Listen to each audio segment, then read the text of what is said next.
Hello, my friends. Todd Kerns here. Welcome to Todd Kerns Talks 2, brought to you today by my good friends at Honer Instruments, one of my favorite musical instrument companies on the planet.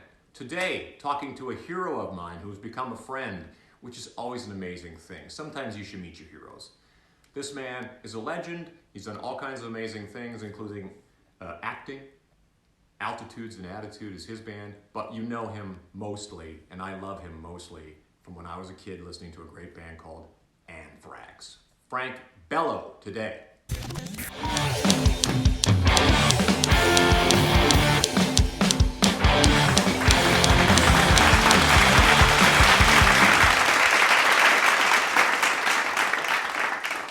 Start. Francesco, Hello. how are you, baby? Oh, baby, I feel like I'm in a basement underground. I feel that's what I've been doing for this little pandemic. This whole Little time. pandemic.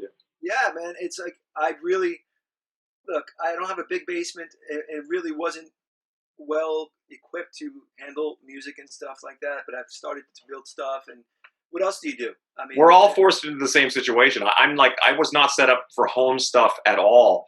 And then as this has been going down, it's been like, okay, well, now I have to, otherwise, what are you going to do? Yeah, it's like, otherwise you go crazy. I mean, thankfully, there's I don't know Pro Tools. I'm starting to learn it. Blah blah blah. All this stuff. me too, yeah. And I just want to at least learn something while I'm here.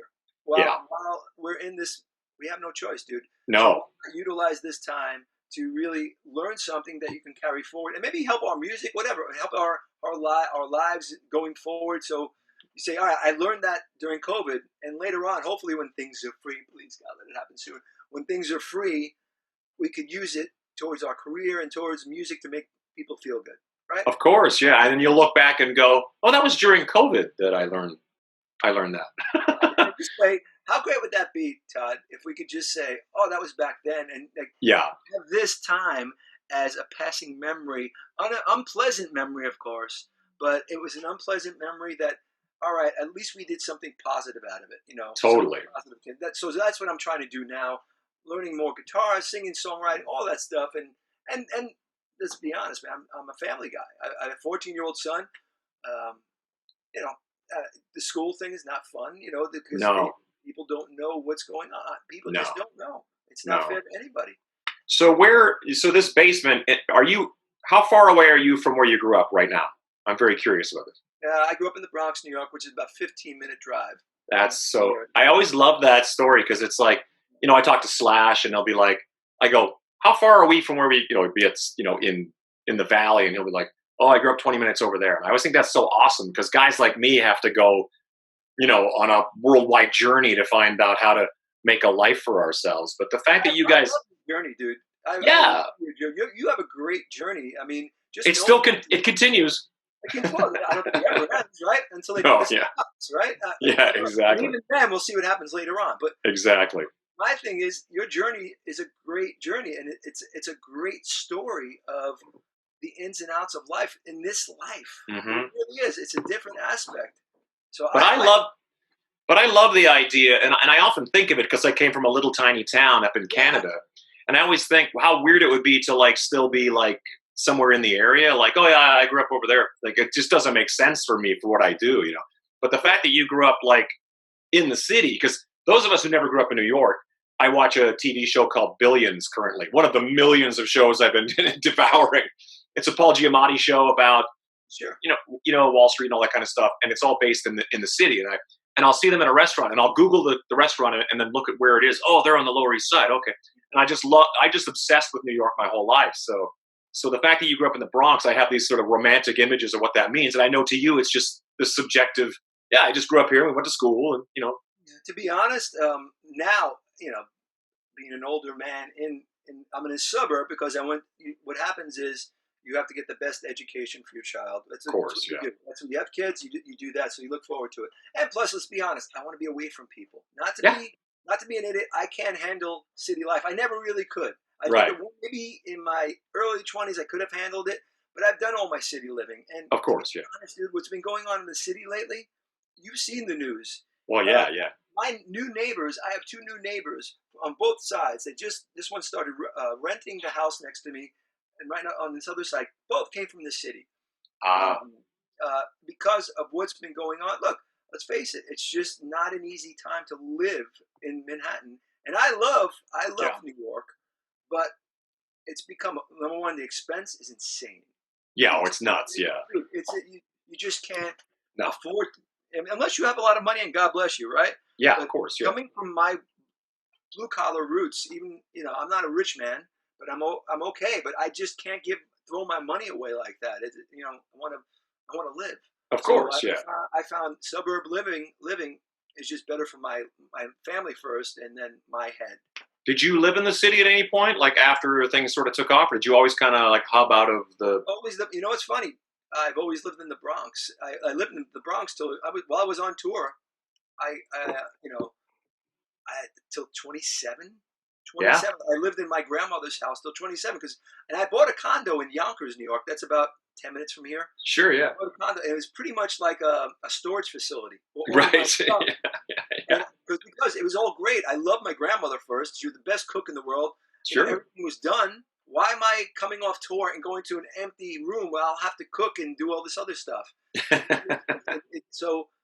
I grew up in the same house as Charlie Benanti, as you know. Of course, yeah. So we grew up in a very loving house with my grandmother and my aunt, and it was just a wonderful. I just imagine the big Italian, New York thing. It just sounds like, to me, I'm just sort of like, tell me more about that. But we'll spend this entire chat talking about your childhood. It was a great upbringing. Look, again, I come from a broken home, so I went to live with my grandmother. Blah blah blah. But it all leads to this now. Right. It all leads to this, and I think that's why I had that thing for music. I have to. Of course. That was my out. So, and you were a lot younger than the guys, right? I was, because I think I'm 3. I mean, it seems weird now because as adults, it doesn't seem that weird. But when you're talking like, when you're in your teens and early 20s, that's a vast difference, and it can be. I got in Anthrax. I literally, at 17 years old, I was literally graduating high school. Yeah. And I remember the last year I had auditioned, and there was a way you can get credits. You know what credits are for school and stuff? Yeah. I doubled up my credits for that first half of the year to get out the second half, so I can leave early to go on an Anthrax tour. That's so awesome. Yeah, so I doubled up. I think I started at 8 in the morning, and I think I ended at 3:30 or something like that, and doubled up all my credits, the right credits I needed, so I can have that next 6 months off. So when Anthrax, I got in the band. And look, you can't be in the band if you're in school. So right. I wasn't about to leave school. I wasn't dropping out. For me, it wasn't a choice. So right. I said, so I had two choices. Do I go to college or the College of Anthrax? And right, the College of Anthrax. That's a T-shirt waiting to happen right there. Yeah, I'm still in it. Yeah, you're teaching there now. Yeah, the long run. Professor of Anthrax. Yeah. Is the I was going to say. So, were you playing in bands prior to that? Like, did you have a high school band, or was it just kind of like? Were you even a bass player, or were you just kind of playing guitar, and then they kind of said, now you're the bass player, or how'd that all come together? No, I was a bass player. In school, I played trombone. Wow. And in jazz class, you know John Tempesta from The Cult? Yeah, of course, yeah. Johnny and I went to school together in the Bronx at Lehman High School. Oh, there you go. Wow. We were in the jazz class, but we were never allowed to play on the real instruments. Like, he was never allowed, because we were metal guys. Yeah. I've heard the story before, but we were metal guys, so our teacher didn't like us to abuse, which being said is abuse the instruments, because we played loud and we played hard. Sure, so yeah. I was always on the stand-up age. That's all I was allowed to play on the stand-up age, which was great because I thought it was great for my stretch. Sure. Great training, right? Yeah, absolutely. But Johnny, and he was allowed to play. I think there was snare drums around, but she never really allowed him on the. She had her favorite pupils, right? Right. And Johnny and I weren't those guys. But Johnny and I, what we would do before jazz class started, we'd get in like 20 minutes before. When the class before that, nobody was in it, right? Nobody was in the class, so we would get there earlier, and we would just go in there. I get the bass, the electric bass, plug in the amp, turn it on to 10. He'd get on the drums. We'd be jamming Maiden, Priest, dude, and loud, man. So, and that was the time. You got to remember, all these bands, it was metal time. So yeah. A lot of the kids around, they were into metal. So before you know it, Johnny and I, 20 minutes before, we had a group of kids around, a crowd of people around us in a circle around us. And we're jamming Maiden stuff. Everybody's headbanging and stuff, having, knowing what's going on. It's just bass and drums, too. It's awesome, right? I do Killers and stuff, and we're just wowing. And then what would happen is our teacher, I won't mention her name because I think she's passed now, rest her soul. She was very nice. But the metal thing was just too loud. I get it. Sure, of course, so we would see her. After a while, we jammed, and then class, we forgot. We went over. The class would be starting, and she'd come in, and then we'd see her head pushing through the kids to the side. And she'd come up, pull the bass amp plug out, and she'd take the drums right out of Johnny's hands, and she'd go, out! And she just threw us out, and we went to Mr. Leader, the principal's office. Of course. Almost every day. Amazing. It was a great time. It was fun upbringing and just a lot of fun. But isn't that weird now, though, dude? Like, as a father of a 14-year-old kid, now you go like to a school of rock type thing, and guys our age have raised children. That's what's so exciting about when I think about when we were kids. That music just didn't make sense to anybody over 30. It was like so it was kind of like, and I think that's what makes it so dangerous and so fun when you take into account what you grew up on, and then you went into Anthrax was like, and that whole the Big Four kind of idea, that movement was like took all that stuff so much to that other level. Like when I was a kid and I thought, somebody played me the Ace of Spades and said, this is the heaviest thing that will ever happen. And I remember going like, it could barely even compute what was happening.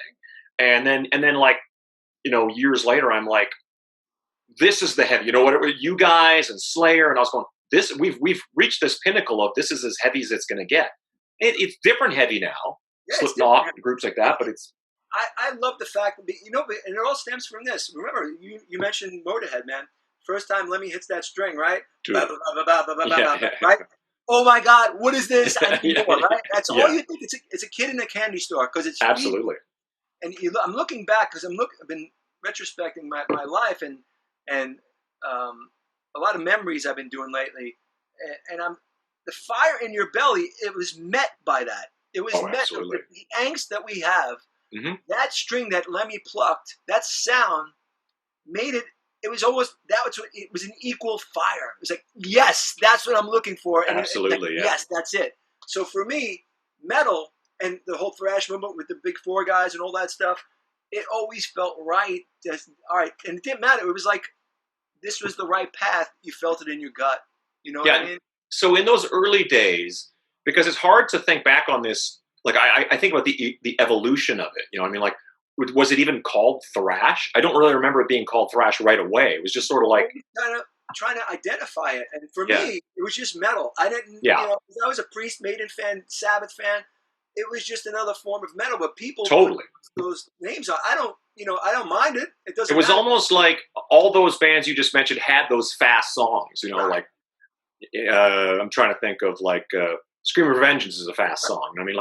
And it just seemed like then all of a sudden bands came out where their whole album was those fast songs and somewhat faster. It was like, and heavier and less melodic. Well, not even less melodic, really, because you guys were in a lot of ways what I think was separated Anthrax.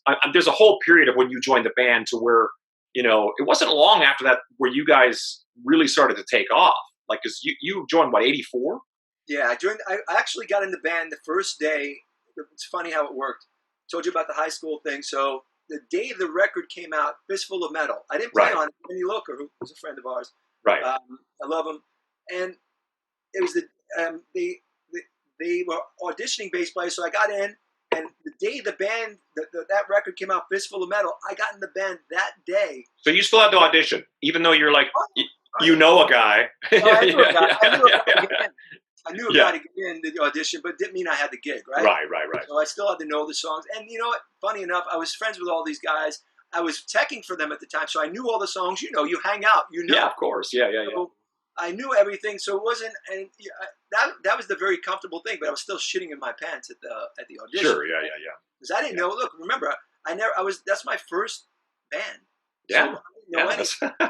So it was coming from my room, jamming to Maiden and all my other Sabbath stuff, and coming into really doing it. It's like, oh my God, what am I doing? Well, that's just so fascinating because you seem to have it fully realized. Like going back now and looking, I go, how is Frank Bello still the same age as he was, back in those days?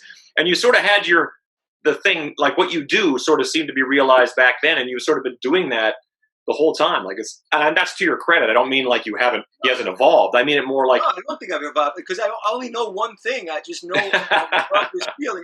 I just love this feeling that I get when and look, this is all about my heroes. Of course. Kiss, I wanted to feel that thing. I had my bass heroes, Steve, Geddy, Geezer. But Sure. Kiss made me say, I want to do that on stage. As you know, because you're one of us, right? Yeah, of course. Yeah. Same thing. So it's like, I want to entertain. I want people to feel when they leave a show, like every minute of that show was worth it. And I'm glad. I want them to feel better than when they came in. Absolutely. On a high. That's the idea of doing this still to this day. You're one of those guys, and I feel the same way. I feel like when I go in all the times that I've seen Anthrax, I feel like you almost have this sort of, your output on stage is almost more like you would feel bad if you were just kind of like not giving as much as every kid in the audience is. That's how I feel. I feel like I come off stage and I go, oh, my neck, or, you kind of my knee. And it's like, you can't help yourself. It's not like an act. You just go on, the music starts, and it just lights you on fire, sort of. There's been, no matter how many times you've been through fevers, flus, shitting your pants on stage. Look, I remember where Anthrax played the Beacon Theater. Beacon Theater? Of course, yeah. So we played, we were headlining, I think it was 3 nights we played. I think it was 3 nights in a row.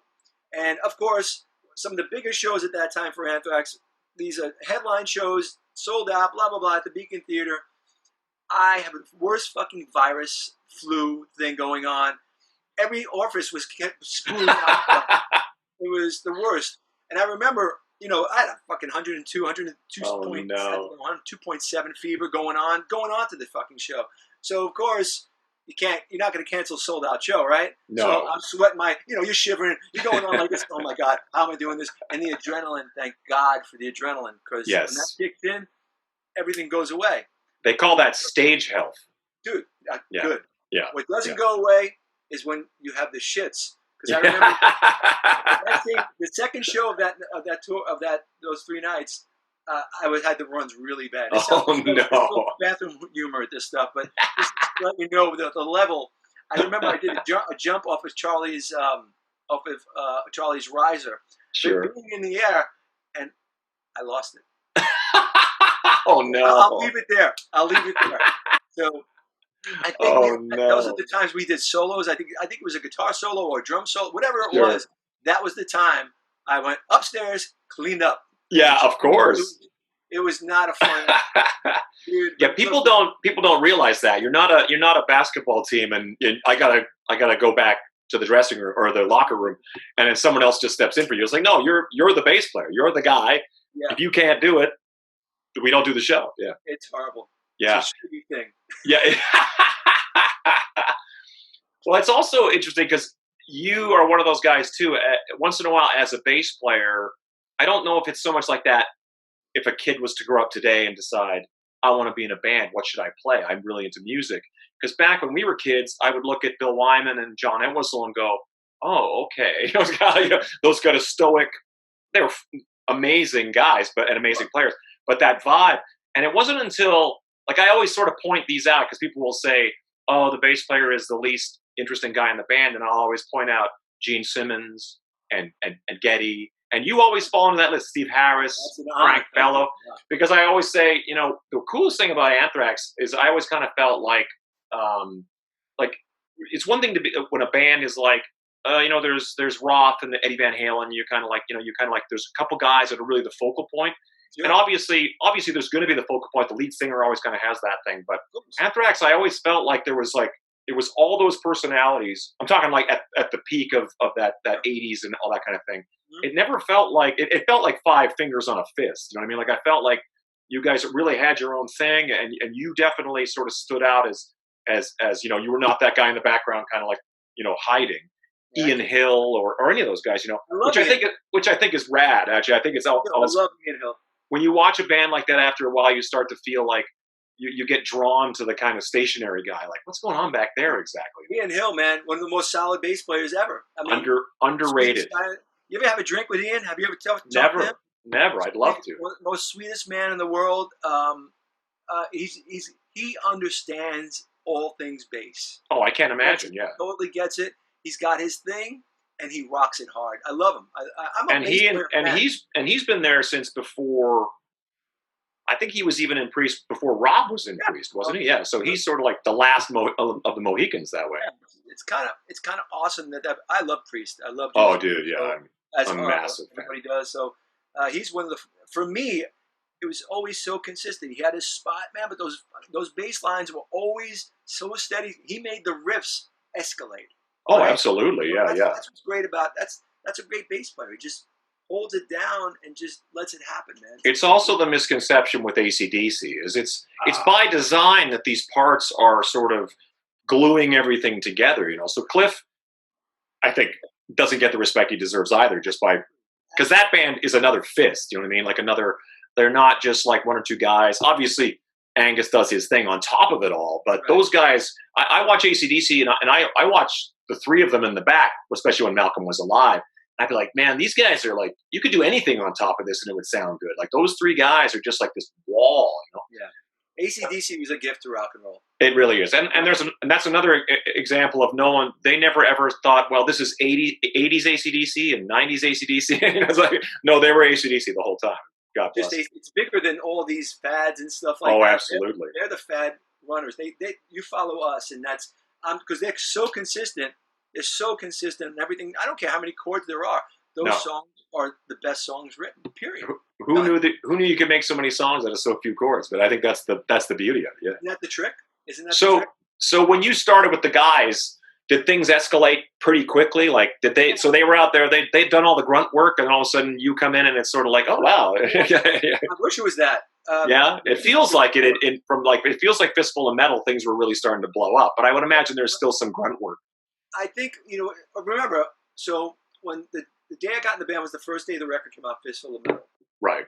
And then the touring started. And when I say touring, we're talking van. Yeah, oh yeah. $5 a day, band and crew in the van, gear in the van, right? $5 a day for per diem. And that's that's breakfast, lunch, and dinner, right? Yeah, sure, yeah. I remember it well. If we got a room, everybody in one room. I mean, band, crew, so everybody laying on the floor, all that stuff. But the fun, best times of life. Of course, yeah. So it builds character, and you get to know the real thing. Where were you sleeping when there wasn't a hotel room? In the van, or you wait. And people's floors? I was too young to drive at the time, so everybody had to take turns except me. Yeah, I did the same thing. The same thing happened to me. I was like, I didn't get my license for a long time for that very reason. I was kind of like, well, if I don't have to drive, I can. Yeah, I'm good. Yeah. So, and it was great. That whole first show, I think we did 3.5 weeks across the states, playing every small club. All that good stuff. Of course, yeah. And it was a lot of fun, man. A lot of sarcasm. We're the most sarcastic bastards in the world. So a lot of good ribbing and just farting and all the good stuff. Yeah. Horrible, food you stop over, all that. Oh God, yeah. About the road, but again, nobody knew about as far as this music. We were still, going into this. Oh my God, who's going to be there? Who's going to be there? Right. Yeah. Well, in the underground, thankfully, we're finding out about it. So it was there, and Anthrax from then on, I could say this, has not stopped touring. No, you guys are like the Ramones that way. Like, until the Ramones stopped. But I mean, So did you notice a massive difference? I mean, obviously it was started to be a Masters. Was it something like Kill 'Em All that really created a different?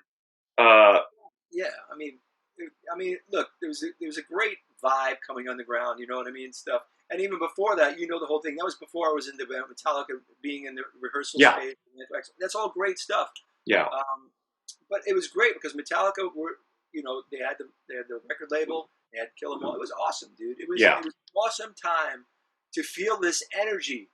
It was happening. It was happening. And we were friends with those guys. It was great. The Slayer guys, and then Megadeth later on. It was just.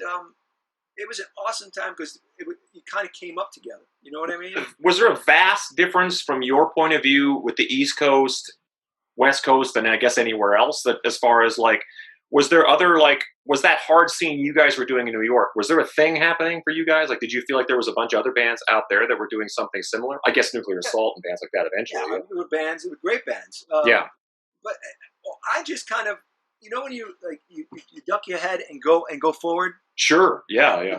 Like almost like a tunnel vision. Absolutely. Yeah. I just know that, and I could just speak for myself. The other guys, they might say other things. I just felt like this was our path. Totally. This was the right path that I feel good about just putting my head down and just going for it. Because something about this music was pure. Yeah. Something Absolutely. about it, something was very pure for me. And then it's like, wow, even if it doesn't go anywhere, I still want to give this everything I have, because Totally. what else outside of this do I really love?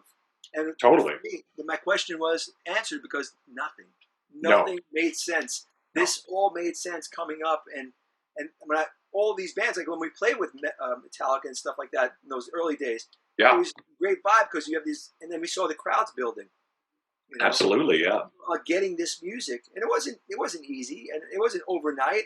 It was just a lot of no radio, nothing like that. That's what I think is the most exciting thing about that entire scene to me is people kind of forget because Metallica is Metallica. Yeah. But there was a time where they were doing arena tours without any radio or video play. They had just completely built an audience, one person at a time.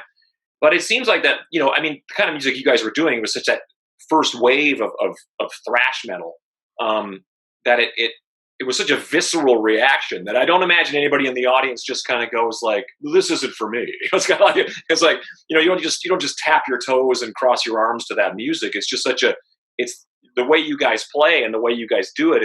It grabs you by the throat and just says, "Get involved." See, I go back to the word angst. It really It does, yeah.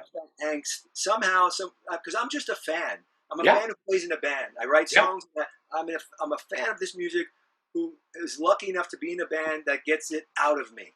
So I'm just one of the fans, and so even going forward, even back then, it was like, man, this is just a great way to get this out, make people get this thing that we have. Absolutely. Out and feel it, and it's still like that to this day, man. It's always sort of been like it's always sort of had this. It's sort of like been the bastard child of heavy metal and punk rock created this sort of thrash metal thing. I know New York was such a massive, the punk rock scene in New York. That whole thing is, to me is again another one of the things I hold really dear.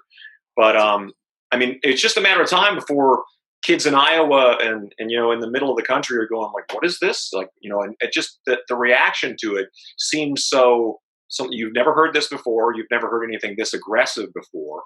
But the other cool thing about that separated you guys from the rest of the pack was that you guys always seemed like a lot of fun. I mean, there where a lot of the other bands were like Slayer was always like very, it's very heavy. Like it's very sort of that the vibe is heavy. The whole thing is serious. It's scary, and Metallica, maybe similar, but Anthrax always had like I wouldn't call you guys like a party band at all. It wasn't like because there was definitely times where during the course of a show, it's all serious and it's all meant, but it also had this kind of like it was a good time. You know what I mean? And I think that translated. And from me with the good time stuff, it's like, why wouldn't I have a good time on stage? Because I'm lucky enough to do it. It was always that thought process. We're lucky enough. I always thought I was very fortunate to be on stage doing this, making people feel good. And people want to be entertained, so I want them to feel good. So if I feel good, they're going to feel good. And I'm not a dishonest person. If I feel good, I'm going to show it. Right? Even now, man. Even with some of the heaviest songs we play, and that's it. I'm looking at you. The kids in the front, wherever. That means we're fucking having a good time right now, all right? I mean, that's what absolutely. It is. Anger, almost, it's like, fuck yeah, let's do this, yeah. Well, it's almost, it has that sort of, even if you're like, you imagine like back in the day, the tribes going to war with their swords and all that kind of stuff. It's not a good time, but they sort of create this camaraderie of like, yeah, here we go, and that's sort of this sort of war cry, to quote you guys. In that, where people are getting out their aggressions and stuff like that during a show, and you're sharing in that exact experience as the artist. So it's like, how do you not connect to that? Yeah, exactly. Let go of the problems for an hour and a half. Totally. What I mean? That's the whole idea. You come in this place, man. You just let it, all that stuff outside. That's what I think our job is to do. Fucking let's just rage together and have a great time. And that's totally. Whether you want to say it's a party, whatever, if it's an angry party, whatever, it's an angst party, it is that. That's what this music does. It gets that feeling in you right here, man. It's got to do Absolutely. Yeah. I mean, and I think that, so when you guys, and there's also the elements of like comic books and movies and sort of pop culture kind of referencey type stuff that, if you were into that shit, you kind of got it, you know what I mean? And I guess eventually leading to like, the hip hop elements and that kind of stuff. It always seemed like absolutely like not weird when you guys, you know what I mean? Like it was like, where if it had been Slayer or Metallica, you'd been like, what's happening here? But you guys, when it happened, it was like so great that it basically created an entire other kind of music form, really. Yeah. Well, cool, but you can't be somebody who you're not. That's the whole thing. It's like the whole Public Enemy thing, that stuff. The Beastie Boys, come on, man. Who doesn't love the Beastie Boys? Of course, yeah. PE, I love PE. Chuck D is still one of the best people I know on this earth. I've always said Chuck D, as a singer, as a person, heavy. I'm a big fan of voices, like when you hear someone speak and you just go, damn, Yeah. But whenever I hear Chuck's voice, I just go, this is one of the best voices I've ever heard, it commands you to listen. That for me, when I first heard Public Enemy, whoa! Absolutely, it's just heavy. It crosses rap. It doesn't matter. It's just heavy. So for me, it made sense. It totally made sense. I mean, I think Scott's the first person that made me hear it. It's like, that's fucking heavy. I just said that is. It has a vein that you want to tap into. It's like, fuck yeah, man. It's sort of the same reaction when you talk about your teacher coming in and tripping out on you guys playing heavy metal. I know that's happening. Well, it was happening when Public Enemy, but I know with certain forms of hip hop, that is heavy. It's heavy stuff, and it scares people. And I understand the attraction. I've always understood the attraction, and I think, you guys were so much on the inside curve of that it really kind of like it made total sense, and it was so much fun. You know what I mean? Totally. But remember, again, as you're growing up, it's a lot of rebellion. Yeah, rebellion about it. That's what we got into rock and roll for. It's a rebellious kind of thing. It's like, absolutely, wow, I love this. You don't like it? Too bad. I'm doing it anyway. Right? Totally. It's what I like, right? And you can't absolutely. Be told, in a free country, you got to. This is my life, man. I'm going to do what I want to do. So totally. I totally understand that from the hip hop world. It's total rebellion, heavy. This for me, I like some. This other stuff I'm not so into, but that's fine. But I understand it. We're also grown ass men, so I always think it's funny when I hear my friends complaining about young people's music. I go, dude, we're not supposed to get that. People didn't get our music, so what? If I go, I can't even think of anything off the top of my head. But there's things that just kind of go right over my head. But it's just it's not really in the age group to make a decision. 14-year-old son who was into hip hop. Yeah, he loves metal, but he's also, him and his friends are into hip hop. Sure, I learned, the whole thing that's going on. That's cool. I listened. I said, "Oh, it's heavy." I point out that's heavy. Oh, that's, all right, that's cool. I like that. Other parts, I said, "What is that? What is it?" Yeah. The vulgarity and all that stuff. Yeah, sure. Dad. Yeah. You need so much of it, and then I say, "Okay, you're acting like a dad." Yeah, but you know what it's like when you can go back and listen to things that say you take just an example of 5 records out of your record collection that you loved when you were 14. Some of those are going to be like, damn, this is still amazing. And other ones are going to be like, I guess I had to be 14. Or you still have an attachment to it, but it doesn't quite hold up. That's just the nature of all of it, of music, of film, of television, all of it. It's like art, we may use the word. I love the word. I love that we can call rap and heavy metal art. It is art, Yeah, totally. But so as things are starting to progress with the addition of, when Joey comes in and that lineup, because that's whenever we talk about, because I'm always fascinated to go back and realize how many people have been in Anthrax. But I always, that sort of quintessential 80s lineup was the one that really exploded. Do you feel like that connection? Because you know what it's like when you get you can play with these guys and it's good, and you can play with these guys and it's amazing, and these guys are great, But is there something about that particular group of humans that made everything sort of gel somehow, or what? It's an unwritten and unspoken thing that we talk about, but I'm always fascinated by it. It is. It's just one of those things that like when Joey first came in Ithaca, New York, to audition for the band. Mm-hmm. Scott and I were at the board. I think we had Charlie on the phone because he was at home. I think one of the first things he sang on the mic, because we had heard about him. Carl Kennedy, the producer, told us this guy's got the chops. He's right. amazing. You have to hear him. So he still has the chops, actually. Yeah, absolutely. So we're ready, right? To see what this is, we have no idea. Guy came in. Joey had like these crazy red pants on with polka dots. I don't know, like leopard boots, something that we didn't know. Right. A world that we didn't know, but okay. Sure. Yeah. So, dude gets behind the mic. He sings, and he's just rambling off stuff, and he does this Steve Perry song, "Oh Sherry," and he just does the first. It was the first line from the song. Should have been gone after, and Scott and I looked at each other. Wow. Yeah. That's how we knew, and it was immediate right after that, because we knew the music we had, right? Right. We knew the music we had, and if you put this piece of the puzzle right into that piece, and then you have Spreading the Disease, right? And that's how you knew.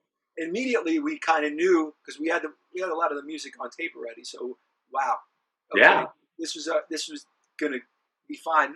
We just had to make sure personality and all that, and it did. It all worked out, and I think it's all meant for a reason. And 30-something years later, there you go. Well, that's the interesting thing about Joey, though, is because he's not what you would call a stylist. He's like not like there's a lot of singers that we love who are they're not technically great vocalists or great singers. They just got that thing. You know what I mean? Yeah. And Joey is a great singer. Like you say, he could have been in something like that and singing like Steve Perry type shit. But Joey could sing the book. Joey's one of those guys. It's a God-given talent. It really is. He's just. I mean, you've seen him do like at stadiums. He's done the national anthem. Oh and yeah. He felt it, and the man is amazing. He really is. I love Joey. He's my brother. Blah blah blah. Sure. He's just incredible. The he voice really is. he has, and and with Joey, the great thing about Joey, he's a humble dude. Yeah. He's a good dude. He doesn't wear it on his sleeve that he's a great vocalist. He's right. just a blue collar guy that does his and gives it 110 every night on the stage, as you know. Yeah. So I think that's why it works. I think we have the same ideology of going on stage every night. I think we all do. Joey, Scott, mm-hmm. Charlie, me, John. I think let's just give it everything. And I want to come off exhausted as you do. I want to come off fucking tired and Absolutely. just saying that was everything I had. And yeah. That's the way it should be, right? Is it a lot different in that thrash scene, like as far as like, woo, chicks and cocaine? I don't really see it so much about, at least the outward looking in, it never seemed like that. You said it first. Thrash didn't lead to that, right? You had the 80s were a different time. Right, yeah. Bands that would attract girls, and they went for the girls. Yeah, we of course. Went into the metal, man. Yeah. It's all about the brotherhood, whatever you want to call it. It was about that feeling is so much more important than fucking people and chicks and all that stuff. Yeah. It was just that thing. I understood it. And look, we all love girls. Look, I'm married, all that stuff. Yeah, of course, yeah. It was a great time to watch, but that wasn't what I was in it for. I was in it, honestly, for the music. No, I know. It was about getting to that next step of this momentum. Yeah, because it always sort of seemed like, the Hollywood bands, they just rage and party. And it always seemed like the thrash bands were very serious on stage and then walked off stage being very serious. You kind of assume. But I know everybody had a good time and likes to have a drink or two and do their thing. I have a lot of friends that were in those groups. Oh, I know. Yeah, we all do. Slash. But Slash was in Guns N' Roses, man. I love him. That dude. From the early days of Anthrax, he's always been an Anthrax fan. That's what he always. I have a great old picture with. I think it was at Irvine Meadows. Remember Irvine Meadows? Yeah, of course. Yeah. This is what I have to say about Slash, because we all love Slash. This is how true that man is. He came back to the early days of Anthrax. He was a diehard since the early days. So there was an early Irvine Meadows show that Anthrax was headlining. And all these great bands, Guns N' Roses came, Slash, it was a bunch of these guys. Metallica guys came, Slayer. It was all of us in one picture. I don't even know if I still have that picture. But I remember seeing Slash, and it was just, that guy's such a diehard. You know what I mean? He's a true diehard. And you know this. So yeah, absolutely. So I'm friends with a lot of people, but I think we're all one. Of You know what I course. mean? Yeah, I mean, yeah. you know, just Absolutely. like Guns N' Roses is a great rock and roll band, but Oh yeah, yeah. I just think I just think Slash could play anything. Slash could play anything. And Appetite was a super dangerous album. When you talk about like, spreading the Raw. disease or any of those kind of records, Absolutely. and I remember hearing a different sort of dangerous in Appetite. Like it was sort of more like, oh, these guys are. It's a Hollywood band. You were so accustomed to that kind of big blonde hair, and it was like, yeah, I never felt that. oh, You heard that, but I never felt that about Guns N' Roses. I always knew it was raw because I saw them. Remember the Palladium in New York? yeah. I've never been there, but first time I saw it. Guns N' Roses, I don't know if it was the Palladium or another small. The Ritz, maybe. The Ritz. Yeah. That's it. Yeah, Dude, they filmed that show for MTV there. Dude, it blew my mind. Oh yeah, yeah. I mean, I love the record, but it blew my mind how raw that was. The intensity. That's just heavy, right? We're talking metal, rock and roll. That's just heavy. I have to say this because Slash has been one of the guys from the beginning with Anthrax. He's always been there, and he's always been true, and that's why I'll always love him. Yeah. And so I don't compare Guns N' Roses to like the LA bands because there was something different. They were, of course, yeah. There was an edgier rawness, right? It seemed scary. Like it seemed like like there's a junky thing going on there, and you're just like, it was super dangerous. Yeah. Didn't we love that? I put on Appetite now, still to this day, dude. It's like. Yeah. It's the real deal, yeah. It's funny that you mentioned that Ritz show because they filmed one of those Ritz shows, or maybe it was the only Ritz show, for an MTV concert. And I talked to Slash about that all the time, or not all the time, but I brought it up a few times, like that, because I felt like so many kids went like, "What is this? I'm going to go buy a guitar right now." But he always kind of looks at, oh, my guitar was, he sees it from a musician thing of like, oh, my guitar went out of tune that one song. And I'm like, dude, you have no idea how important it.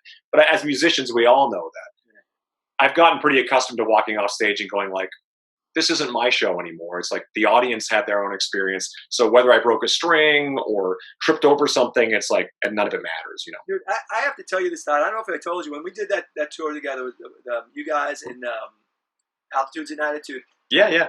I had a chance to stay on the side of the stage and watch you guys, right? Was great. I'm not worried. Everybody's great in that band. I had this opportunity, and I didn't realize it at the time. I was standing right next to Slash's amps, which were turned around. Oh, yeah. Good Lord.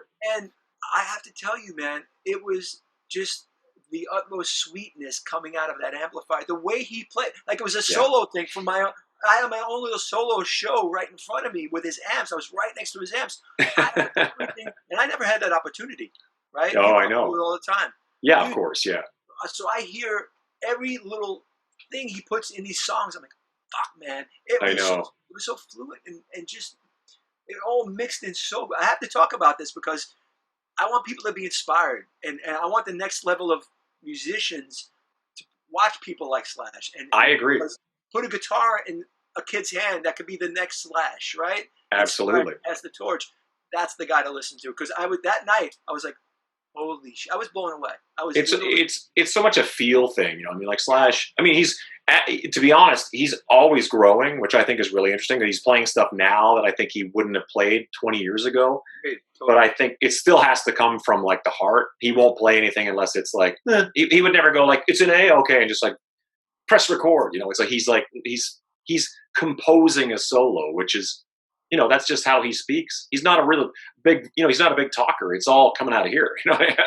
His playing literally comes from straight out of his heart into the strings. It really does. It really does. Yeah. So I mean, I just had to say that because the last time we didn't get a chance to talk about that, but I enjoyed it so much.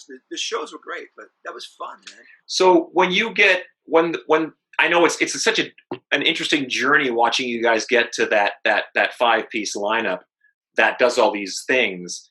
Yeah. Is it, in retrospect, is it hard to imagine that coming apart and evolving into, because John's amazing. I love John. I think John Bush is one of the great, in many ways, underrated vocalists in rock. And again, another great stylist. But I wouldn't say he has a lot of great chops that way. Totally different kind of singer, but a lot of great years. How long? He was around for like almost 15 years. What was it? No, you're right. Yeah, it was a long time. It was a long time. Yeah. God, I've been around. I keep forgetting how many years this thing's been. And if you think about this, and I have a different perspective with Anthrax being in the band. Of course, yeah. I think there's two different bands. Right. When John came in, it was a different kind of totally animal, yeah. and with Joey, so. And we've been very fortunate to have two great vocalists, and Neil Turbin, to his credit. Yeah, of course, Neil. Yeah, you can't forget Neil. Too. And I'm friends with Neil. He's a great, all the good stuff. We've been very fortunate that way with our singers. But I feel like the John Bush and Joey era, those songs, there's some of those songs like in the John era, like Room for One More. I love that song. Absolutely, Some of those songs will always be some of my favorite Anthrax songs ever. It was a great time. But you can't, in this life, you can't, especially because things move on so fast, you can't look back. So I love that little thing we have of jamming with John. I love it. And I love Armored Saint. You got to realize I'm friends with all these guys, very close with all of them. I look forward to the next thing that we have. Like with new Anthrax, the last two records, people have been talking about it's our best stuff, and thankfully, look, we're very fortunate. Yeah, I mean, you guys are still like really delivering in like, what is it? It's gonna be 40 years next year, the band, or something like that, or I think I'm on. For me, I think I'm at 36. 36, yeah. I don't look back again. No, I know. That the number gets thrown around like Anthrax first formed in '81, and I think it was it was before me. Yeah. I always look at myself. I guess Anthrax was '81 and beginning of all the nucleus. So next year, that's 40 years. Let's hope you can cash in on that 40-year. I'm sure there will be some if we can get in. I know. If you can get back out there, for God's sake. You could actually get into jam. Have you been jamming, Todd? I wanted to ask you. How have you been? Have you been writing like this? Oh yeah, quite a lot actually. Yeah, it's weird, but it's been fun. It's like a lot of like I think it's like everything else. You kind of go, well, this is what it is. Otherwise, we're not going to be doing this. And you just here's a riff and bounce it back and forth, and it's been pretty successful. And in reality, it's been a very productive time as far as like doing this kind of thing. Have you guys attempted any of that? Not with drums and stuff. We have a number of songs. We have a bunch of songs written, and we have to. Charlie's been super productive with all the fun covers and stuff he's been doing.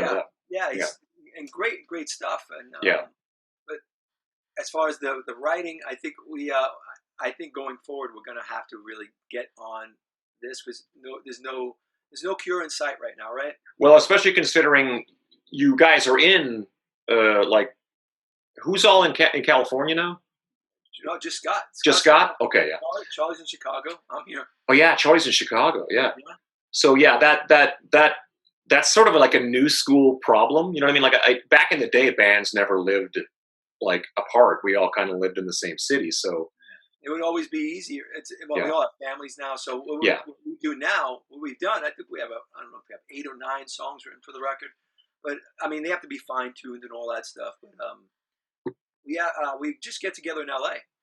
Yeah, because, of course. Being from New York, I don't want to deal with weather. If I can't make rehearsal, when I'm not coming out, snowing too hard. I just want to go there. We go there for a few days at a time, get all our yayas out. Sure. Come home and digest it. Right. Sure. That makes a lot of sense. Yeah. Right now, I think we're going to have to because we've been talking about it and digest this stuff and do it this way. Well, that's kind of the beautiful thing about it. But going back, is the so when that shift changes, I assume at the time because you're in the band, the change is happening because I don't need to know the ins and outs of. I always laugh whenever a band falls apart. Look, we all want Ace and Peter and Gene and Paul to be playing together, but we've all been in bands and we all get it. That's funny because I kind of equate. It's weird to. I always think of like, well, there's the Joey lineup. And I think of that as sort of in its own way, the makeup Kiss. And then you've got this non-makeup era. And then, like it's sort of like there's this sort of other era of the band that is still puts out great stuff and people have a great deal of connection to that music as well. So when it sort of shifts back, which I think it wasn't really, was that initially sort of like John's being replaced, or is it some sort of like was more like was it a Big Four thing? What was the initial sort of thing, and about scheduling and people, so who didn't want to do it, who did want to do it. Honestly, it all worked out. It's funny how things work out in life, Todd. It is, isn't it? It was, if I could remember right, and this has been a while already now. So it just, who wasn't available, Okay. different names, all that stuff. And we wanted to do it. Big Four was big for us. Who's not available to do Big Four, for God's sake? Like, who didn't take that phone call? We wanted to kind of get the Anthrax back and all that. Right. Because look, let's face it, we went through a rough time for a while, and like every band does. It was a wacky thing. It was a wacky time for a lot of bands. Especially the bands that have been around for a while. Yeah. Remember, business gets in the way, personalities get in the way, life gets in the way. Life can get in the way, and that's how bands can break up quite easily. Is that how the helmet move for you came up?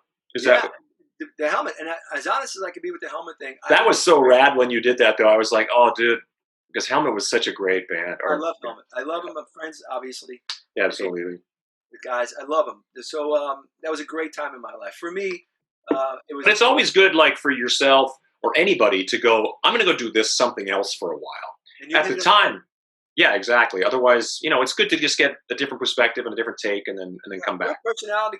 Look, to tell you, to be quite blunt with it, Charlie, Scott, and I were just at odds. It was like, look, I was feeling one way, they were feeling another, and I said, look, I'll do. I just need a break. They said, let's just do. It was like an even thing. It's like, okay, right. You guys do your thing. And then John Tempesta called me up. I think it was a week later. I just wanted to get my head together. He goes, I want you to come out here and jam with us. So what? That's amazing. I said, he goes, just come out. I just want you to come and jam because I know you're the guy to do this. And I hadn't met Paige before, but I didn't. Right. I loved Helmet, obviously. Yeah. I knew some songs, but then Paige, we start talking. And he goes, all right, I need you to do, and before you know it, it was 37 songs. Wow. I learned 37 songs for that first jam. Wow. He just kept adding, oh, by the way, can you learn this? I'm like, oh my God. And Helmet songs, they're not the easiest songs. It's no joke, right? Yeah. And it's a lot of bass going on there. So yeah, of course. I took it as a great challenge, and I love that because it was all with the pick. Paige asked me to play with the pick, and I'm a finger player. Yeah, of course, yeah. That's interesting that he was that specific about it. Is it just he prefers the sound of a pick? The sound. Interesting. And I get it. I totally understand. Yeah, it makes sense now that I think about it.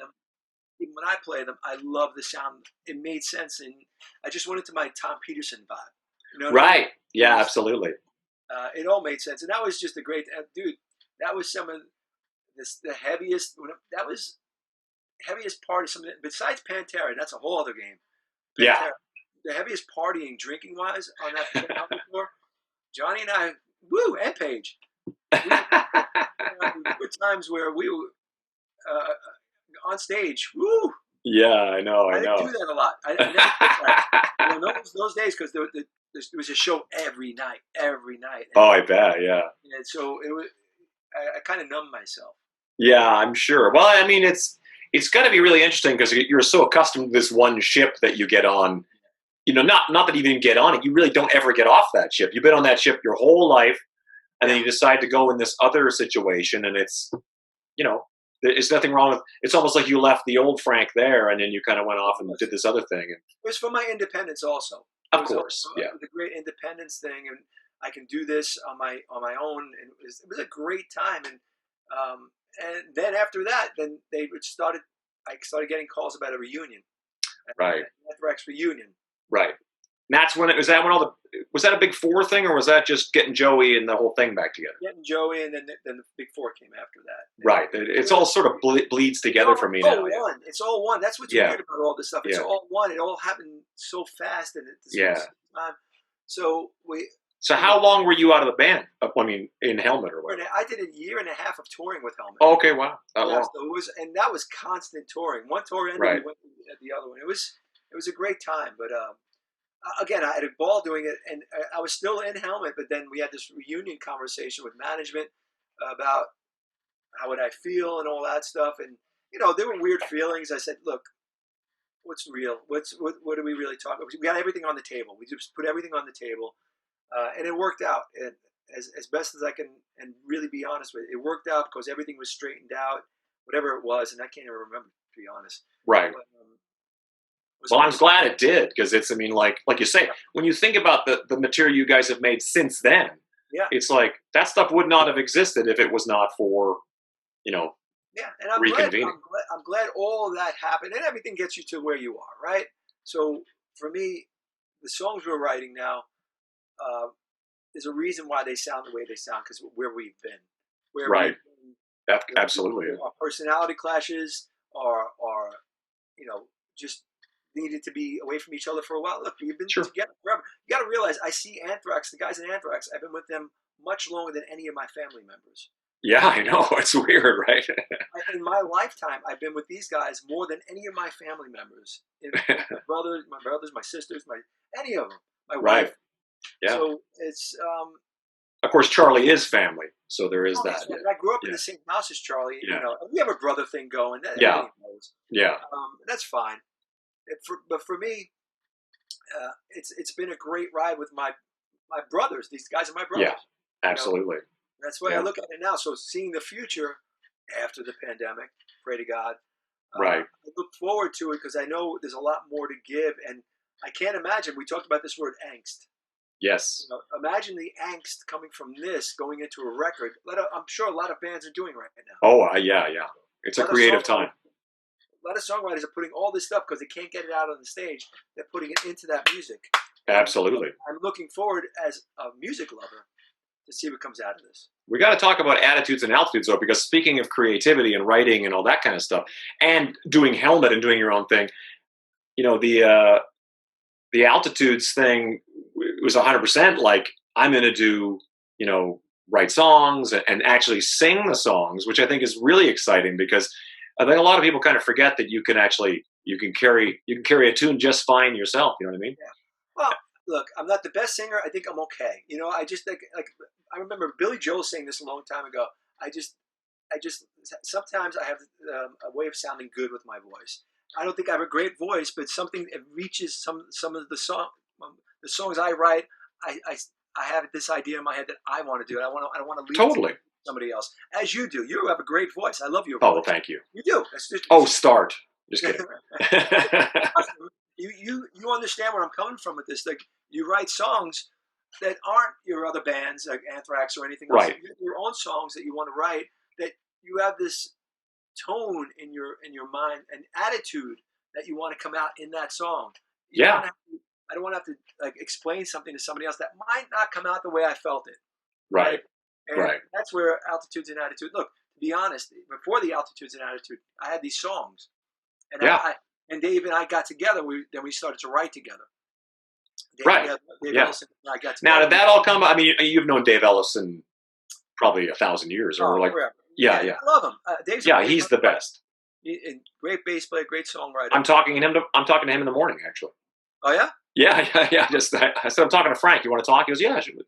That's awesome. But he's, I mean, the fact that you two guys got together like that is so cool, because through bass clinics. We were doing that's what it was. Yeah, you were doing bass clinics. Yeah. We were doing a bunch of Hardkey. You know Hardkey, our bass company. And we were doing a bunch of these clinics, and we would do our parts. I would go first, Dave would go second, and a little after that, I would come on. We do a little bass thing. Cool. So we got to talking, and Dave just said to me one day, we're doing all this stuff with all these bass clinics. Why don't we start writing some songs so we could do them at the clinics? Cool. So there you go. So I had these songs, and we got together. I brought Jay Rustin in, and I thought they were more than just clinic songs, and so did obviously Dave. And then we heard Jay. Jay heard them, and he said, yeah, it's a no-brainer. So then he came up to the singing thing, and I just said to him, look, the one thing is, I don't want to get a singer. I want to try and do this myself, unproven, because I knew what I could do with my house, and I knew I could do with Anthrax, but I've always just wanted to get this out of me. That's why. Yeah, of course. Get it out. And it just worked out that they heard it, and it really worked. It worked. So, but speaking, like, I sort of cut you off, but the idea of like, not everybody's going to be Freddie Mercury. Do you know what I mean? Like there's going to be Freddie Mercury's, and there's going to be Rob Halford's, and there's going to be those guys, and there always has to be a Bob Dylan, and there always has to be. And I'm not saying you're Bob Dylan, But I'm saying I've always been. When I was a kid, I think I got just as much out of listening to Joe Strummer as I did Freddie Mercury. You know, I don't think I really connected that. Oh, Freddie's hitting these notes and Joe's hitting these notes. I just felt like whatever that guy was singing, he meant it and he was selling it, and that's all that matters, really. And I think people lose that kind of. They kind of think like, oh, I'm not really. I go, dude, you got to think about like Dave Grohl is not Freddie Mercury, but he does a great job at what he does, and I mean, he's not necessarily. I wouldn't say he's not Bob Dylan either, but I think he does what he does, and he does it really well, and he's got decent range. And you're in that realm of like you got a great sounding voice. I think you kind of sell yourself short that way. Well, I just, for me, it's always about the humbling. We're bass players, dude. We're bass players. We're not the guys in the front, right? Yeah. Fine. That's fine. But I can't tell you the amount of people over the years, because of the backgrounds and stuff, and we've done B-sides with Anthrax that I've sang lead on and all that. So many people have told me, why don't you sing more lead? Why don't you do solo stuff? And you always hear it in the back of your mind, and you do it in your house. You record on your tapes, right? You record all this stuff, but then you never put it out, right? Yeah. And that's what happens. So eventually, this is what came out. And Dave said, this is a no-brainer, and he sold me on. Dave is a really good catalyst. He's a really good cheerleader. And he was really pushing me. And along with Jay Rustin, they really made me feel comfortable.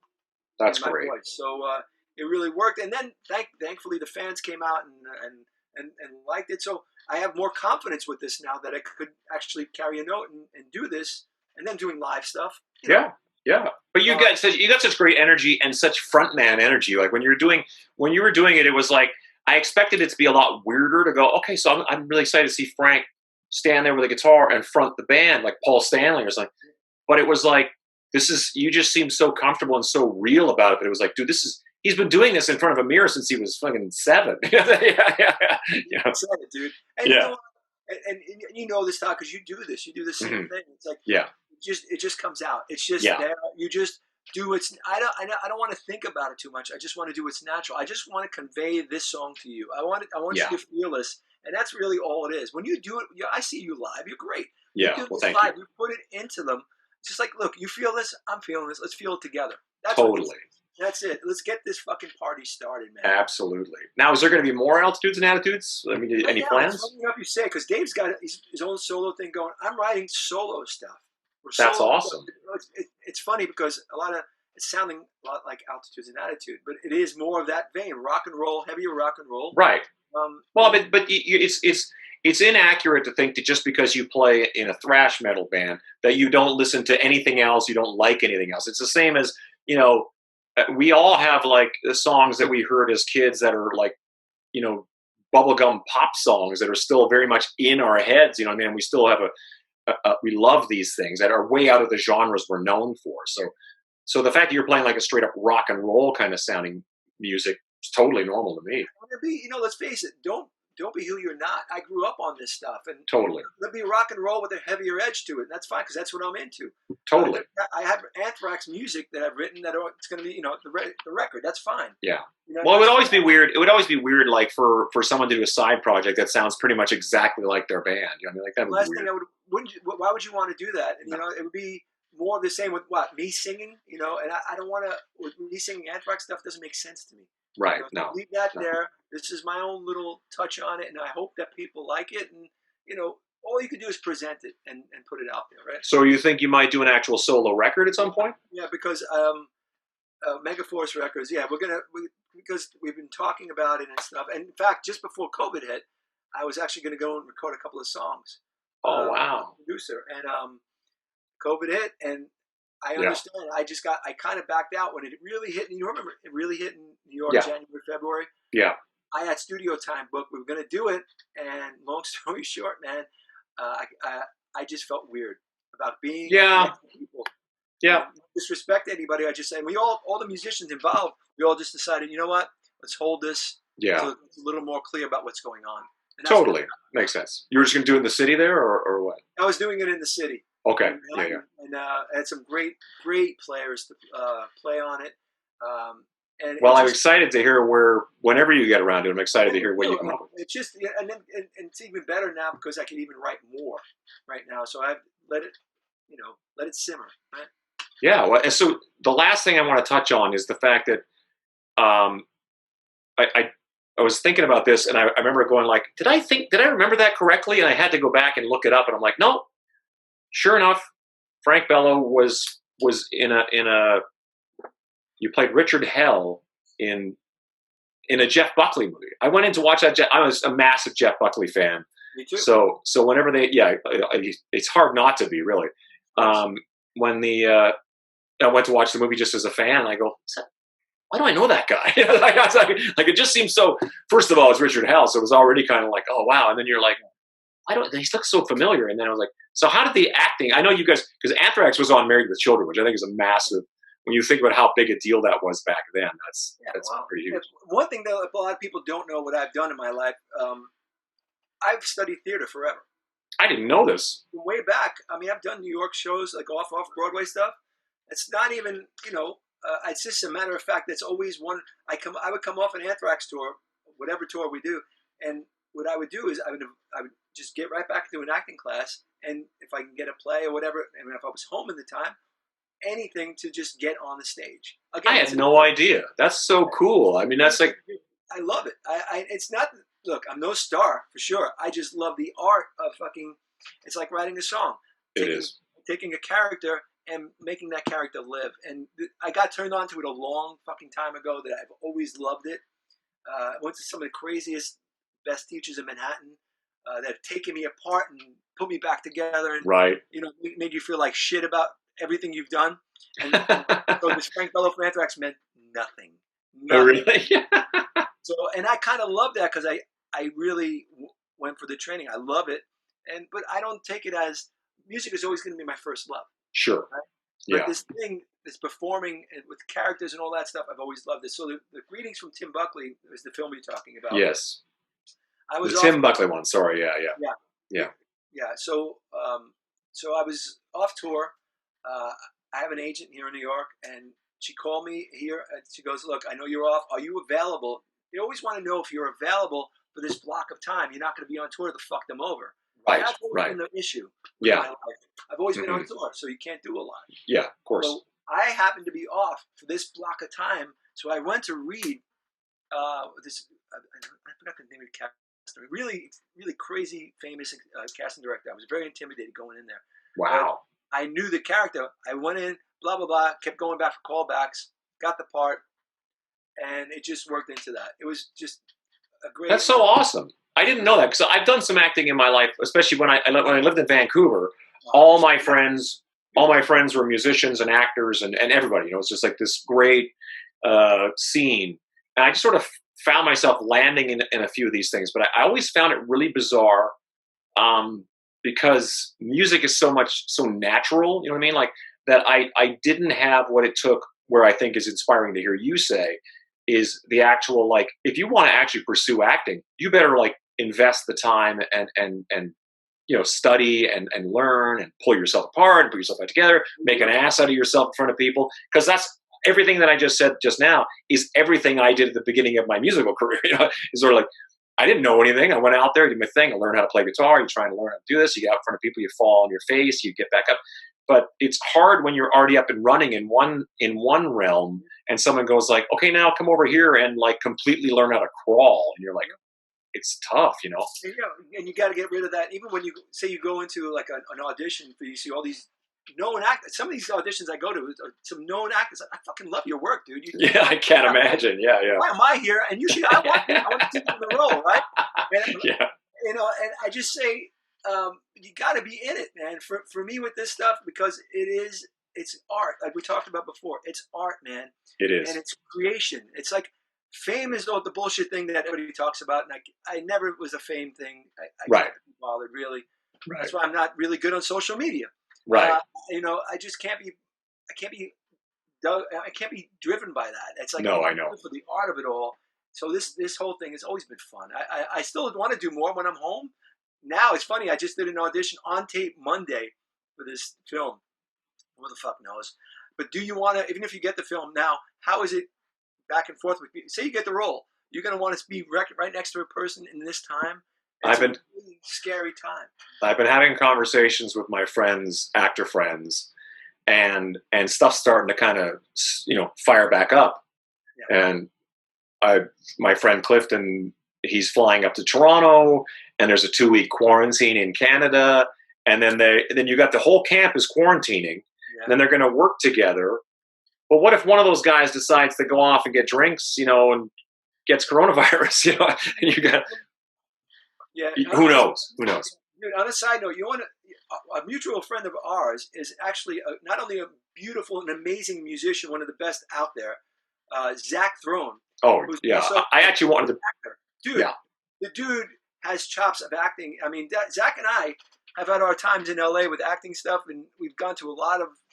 He's helped me through a lot of stuff in LA with acting. It's great. He's a great actor, but his music is always going to be first, and I love. I wanted to bring that up. I wanted to bring him up a long time ago in this conversation because how exciting it is to see they put out the Corey Taylor video and Zach plays the solo, and I'm like, it just lights me up because it's so funny because this business is so bizarrely competitive. You know what I mean? Like where people kind of feel like if someone's doing something good, what does that say about me? I guess I'm not, and I'm not that guy, dude. I'm like, I look at my friends and Zach's been one of those guys. I've been waving his flag for 30 years, dude. So, yeah. I know Zach for ridiculously long. I know. Yeah, you guys. For me, with Zach, he's always been the best kept secret in the music business, in the fucking music business. And thank God, I know we're friends with Corey. I love Corey. Corey's a good friend. So yeah, he's the best. He saw the talent of Zach and he jumped on it because Zach is one of those talents that don't come around, man. No, you don't see them a lot. He's got it in he can fucking nail the guitar, plays bass, sings like a bird. Yeah, he can play drums. He's one of those great all around guys. He really is, and he looks great. He has got a great vibe on stage. He's one of my favorite humans on the planet. Me too. But I've always been a huge fan. So to see that happen, it's funny because I thought of you as I was getting ready to talk to you today. I was like, oh, I got to remember to talk about that because it's so cool. And I was like, I'm kind of like they had one video they did, and it was kind of like it didn't really feature the band that much. But then the second video is like, and the solo was Zach. I was like, that's awesome. I was like sharing it with everybody, like I'm like his mom or something. Exactly, and I love it. Judith, his mom's name is Judith. I know, believe me, Zach and I lived with each other for a while in LA, and it was great time. That's so awesome. But Zach also, I'm glad so many people, because Corey has this great mass of crowd that watches what he does, and I love. Totally, yeah. A lot of people are getting to see a great player now. Corey's got a great band. I'm friends with those guys. He's got that whole band. I'm excited about that. Corey's a very interesting guy. I think we should all be so lucky to have a career like that where you got this massive thing and you can do this also massive thing and I'm going to go off and do this. And I think it's amazing to see, like I say, but again, you've done so much and what's really interesting to me is to sort of like look back and go, there might've been a tough period there. Like when you talk about the weird gray areas and the ups and downs of a career, but life. To land, that's life. But to land on this side of it and look at the last batch of work you've been doing, I would think from your perspective, probably feels like the best work of your career at this point. After all these years of doing this, the synopsis of it all is it's been a great run. But watch for me, it's like this is what I do. I don't know what you do before you go on stage every night. My thing is I put it in my head before I take the first step on any stage in my life. It's always been since the beginning. I say, because I want to impress myself and I have to outdo what I did the night before. Sure. Before the first, I say to myself, watch this. I like that. That's my line. Watch this. So after having this career, the band and all that stuff, I think I feel like right now I'm about to take that next step and say, watch this. I think you have to, dude. And I think it's really exciting that, to consider doing something that's just going to say Frank Bello, which I highly recommend at this point is like, hell yeah, dude, you got to do that. Jump on that. Because why wouldn't you do it? And I never want to say I should have, right? No. Never say I should have. No. And I think, hey, give me and Zach a call. We'll be your band. As it is, the Kiss thing you do every year. Oh my God. Yeah, I know. Yeah. I look up videos. Used to watch my friends play Kiss songs. Is that even though because it's not posted everywhere? I go out and find because I love you guys so because you're my I know. friends. You do it so well that I want to see the songs that you pick. That's fucking great. The obscure songs you do on that cruise. Again, that's from here. You know what I mean? Like all that stuff. Oh, dude, that's with diehard Kiss fans. It's all fucking hard. And that's why I love to do Kiss songs with you. And that can be always fun, man. Absolutely. Well, I'll let you get back to your life and all that kind of stuff. So, but I really, like I say, I didn't realize that you had so much coming. I'm really excited to see where you go from here. I've been excited to watch this whole thing, and now to watch it keep going further. Who knows? Sky's the limit, baby. Thanks, man. That's what I say. Watch this. You have to take that next step forward, right? Watch this. I love it. Okay. I love you. Dude, love you too. Stay healthy, please. You too. All right, Todd. Leave meeting, end meeting, however you do this.